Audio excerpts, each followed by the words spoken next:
तो आज का हमारा टॉपिक है ट्रांसपोर्ट इन सेल। तो सेल में बेसिकली हमारे पास ट्रांसपोर्ट में क्या क्या चीज़ें होती हैं, या तो हमारे पास न्यूट्रिएंट्स होते हैं, या हमारे पास वाटर होता है, या इलेक्ट्रोलाइट्स होते हैं, गैसेस होते हैं, वेस्ट मटेरियल या हार्मोन्स होते हैं। तो ट्रांसपोर्ट की बेसिकली दो मेन टाइप्स है, एक है पैसिव ट्रांसपोर्ट, एक है एक्टिव ट्रांसपोर्ट। पैसिव ट्रांसपोर्ट में हमारे पास, इसको हम डिफ्यूजन भी कहते हैं, इसमें जो मूवमेंट होती है वो डाउनहिल मूवमेंट होती है, यानी कि कोई भी किस्म की एनर्जी रिक्वायर्ड नहीं होती, क्योंकि ये टुवार्ड्स द कंसंट्रेशन ग्रेडियंट होती है। ठीक है, यानी कि जिस तरफ इसको कंसंट्रेशन ग्रेडियंट लेके जाती है उसी तरफ जाती है, तो इसको एक्स्ट्रा एनर्जी की जरूरत नहीं पड़ती। एक्स्ट्रा एनर्जी तब हमें चाहिए होती है जब मूवमेंट हमारे पास अगेंस्ट होगी। ठीक है, सिमिलरली हमारे पास डिफ्यूजन की तीन टाइप्स हैं। एक हो जो थ्रू लिपिड लेयर होगी, यानी कि डायरेक्ट लिपिड लेयर के पास जा सकेगी। एक हो जिसके लिए हमें स्पेशल टाइप ऑफ प्रोटीन चाहिए, और एक हमारे पास आती है फैसिलिटेटेड डिफ्यूजन। तो जो लिपिड लेयर के पास थ्रू हो सकती है, उसे हम उसमें कौन से मॉलिक्यूलर कैरेक्टरिस्टिक्स होते हैं, वो होंगे हाइड्रोफोबिक, यानी कि लियोफिलिक, यानी कि लिपिड में सॉल्युबल हो सकेंगे, और नॉन पोलर। फॉर एग्जांपल हमारे पास इस एग्जांपल में आ जाता है अल्कोहल। तो ऐसे सब्सटेंसेस जो होते हैं ये डायरेक्टली क्रॉस कर सकते हैं विदाउट एनी हेल्प। फिर आते हैं कुछ ऐसे मॉलिक्यूल्स जो नेचर लियोफिलिक नहीं होते हैं, ना नॉन पोलर होते हैं, तो उनकी डिफ्यूजन किस चीज़ के जरिए होती है, प्रोटीन्स के जरिए होती है। ऐसे डिफ्यूजन को हम क्या कहते हैं, डिफ्यूजन थ्रू प्रोटीन्स। अब प्रोटीन्स हमारे पास दो किस्म के होते हैं, एक वो जो कंटिन्यूसली ओपन रहते हैं, जिन्हें हम अनगेटेड कहते हैं, यानी कि कोई ब्लॉक कोई ऑब्स्टिकल नहीं है, और एक हमारे पास आते हैं गेटेड, जिनमें हमारे पास रेगुलेशन होती है स्टिमुलस पे। अगर स्टिमुलस आएगा तो गेट्स ओपन होंगे, मूवमेंट होगी, अगर स्टिमुलस नहीं होगा तो मूवमेंट नहीं होगी। तो गेट जो है हमारे पास तीन किस्म के होते हैं, या तो वो वोल्टेज के जरिए रेगुलेट होते हैं, या लिगेंड के जरिए रेगुलेट होते हैं, या फिर मैकेनिकल टेस्ट के जरिए रेगुलेट होते हैं। जो वोल्टेज गेट्स रेगुलेटेड होते हैं उन्हें उनकी एग्जांपल आती है हमारे पास एक्शन पोटेंशियल, जो कि हमारे पास कैल्शियम की ट्रांसपोर्ट में हेल्पफुल होते हैं। इस तरह जो लिगेंड होते हैं, तो वो फॉर एग्जांपल न्यूरोट्रांसमीटर एसिटाइलकोलिन जो है वो पोस्ट साइनेप्टिक क्लेफ्ट में जाके जो है पोस्ट साइनेप्टिक नोब से सोडियम के गेट्स ओपन कराते हैं, जिसकी वजह से सोडियम का ट्रांसपोर्ट हो सकता है। इसी तरह हमारे पास जो मैकेनिकल गेट्स हैं, तो उनके अंदर हमारे पास वेस्टिबुलर अपरेटस आ जाते हैं, जो हमारे बैलेंस में मदद देते हैं, और साथ में पेसिनियल कर्पस्कुलर यानी कि पेन के रिसेप्टर। तो अब देखो नाम से ज़ाहिर है कि मैकेनिकल स्ट्रेस के जरिए पेन आपको तभी होता है जब आपको मैकेनिकल स्ट्रेस प्रोवाइड होता है। इस तरह हमारे पास फैसिलिटेटेड डिफ्यूजन है, इसमें जो डिफ्यूजन होती है ये फैसिलिटेट की जाती है किस चीज़ के जरिए, एक किस्म के कैरियर प्रोटीन्स के जरिए। क्यों? क्योंकि ये तो हाइड्रोफिलिक होते हैं, पोलर भी होते हैं, मगर इनके मॉलिक्यूल का साइज इतना बड़ा होता है कि गेट के थ्रू पास नहीं कर पाते, तो इनका एक स्पेशल कैरियर प्रोटीन होता है जो इनको पास करा देते हैं। ठीक है, इसकी एग्जांपल फॉर एग्जांपल ग्लूकोज आ जाती है हमारे पास। ठीक है, ये इसमें क्या आ जाता है हमारे पास, जो चैनल है ना उनके अंदर कॉन्फॉर्मेशनल चेंजेस आ जाती हैं।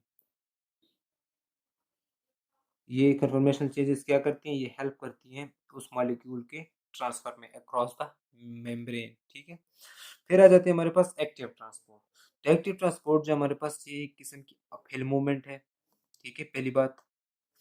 दूसरी बात कि इसमें एनर्जी हमारे पास यूज होगी, क्योंकि हमने अगेंस्ट द कंसंट्रेशन ग्रेडियंट जाना है।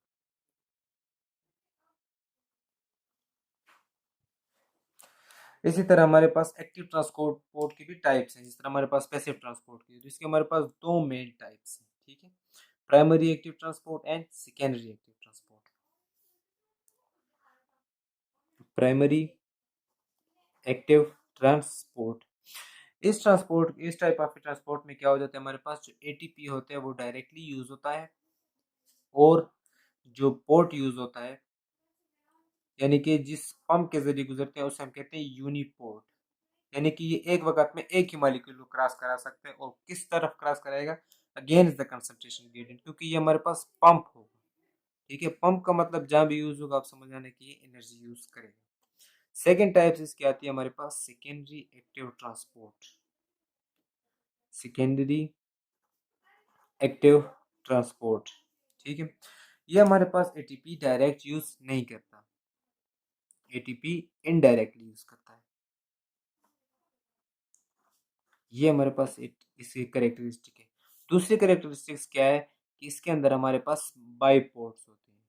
बाईपोर्ट्स यानी कि एक वक्त में दो मॉलिक्यूल को एक साइड से दूसरी साइड पहुंचा सकते हैं। ठीक है, फिर अगर वो हमारे पास एक ही डायरेक्शन में जाएंगे तो उन्हें हम क्या कहेंगे, सेम पोर्ट।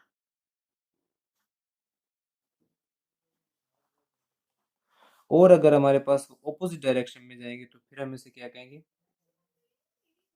Anti port. जो सिम पोर्ट है हमारे पास उसे हम कहते हैं को ट्रांसपोर्ट। क्योंकि को एक ही साइड में, यानी कि एक दूसरे को हेल्प कर रहे हैं, को ट्रांसपोर्ट।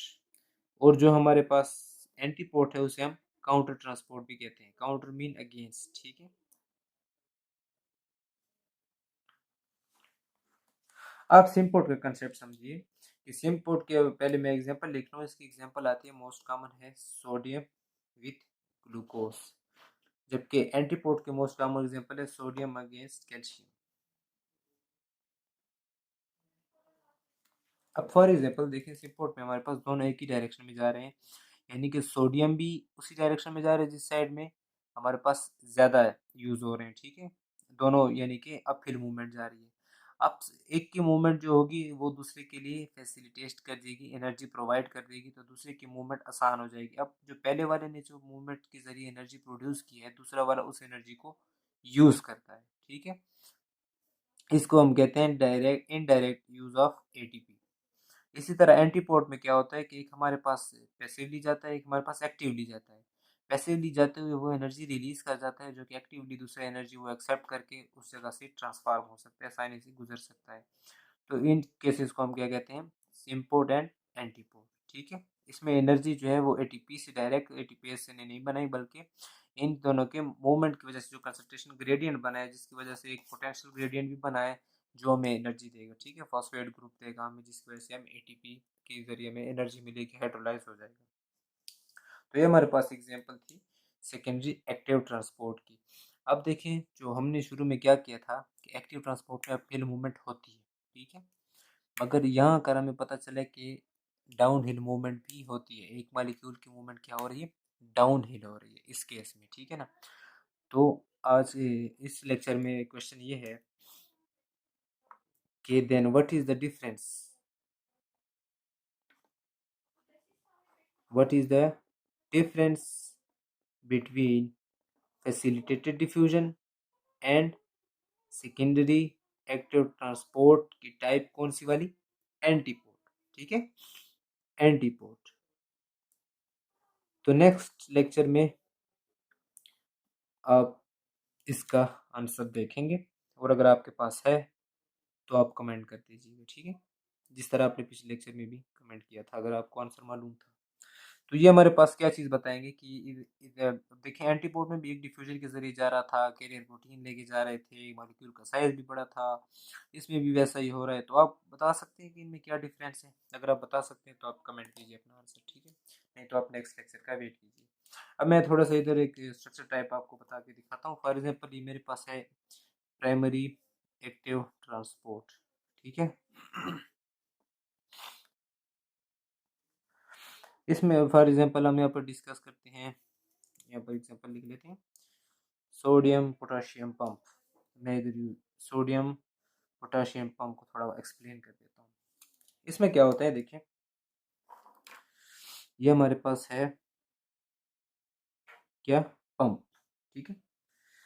इसके आउटसाइड मौजूद है हमारे पास इधर 2 पोटाशियम, इनसाइड मौजूद है हमारे पास 3 सोडियम, ठीक है।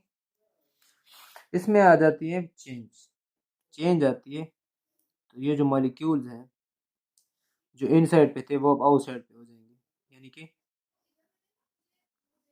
3 sodium out and 2 potassium in, ठीक है ना।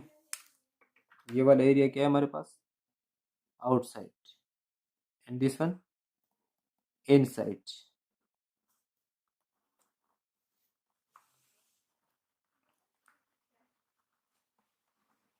तो इस सिचुएशन में क्या हुआ हमारे पास कि 2 पोटेशियम अंदर है और 3 सोडियम बाहर चले गए।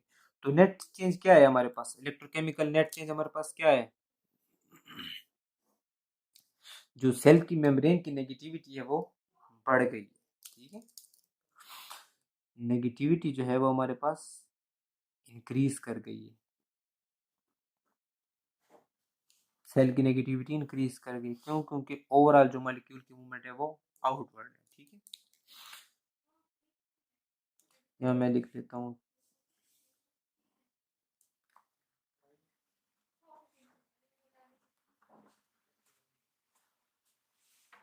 the 2K are going inside and 3 Na are moving outside. So this is the basic concept behind the transport in cell. You have to remember all of these and the reason why there is separate type for everyone, because here we studied how diffusion is different from the diffusion through protein, how diffusion through protein is different from facilitated diffusion, how primary is different from active, how active further types are different from each other, etc. So you have to study all of these and also try to figure out the answer to these questions, that what is the difference between facilitated diffusion and secondary active transport. I hope this will solve your problem.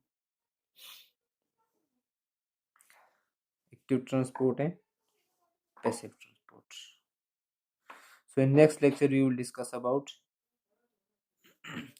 first of all we have to solve the previous answer. Remember the previous question? The previous question was that if the inclusion body number is increased, what will happen to the cell size? Remember the question? Now let me tell you something. If the inclusion body is increased in number, the oncotic pressure inside the cell will increase. When the oncotic pressure inside the cell is increased, the oncotic pressure will capture more water from the interstitial fluid and the cell size will be larger. So the answer to previous question is, let me write the question first. Inclusion bodies, if high, cell size will be larger. Similarly, if inclusion bodies are low in number, the water will move out of the cell and the cell size will decrease.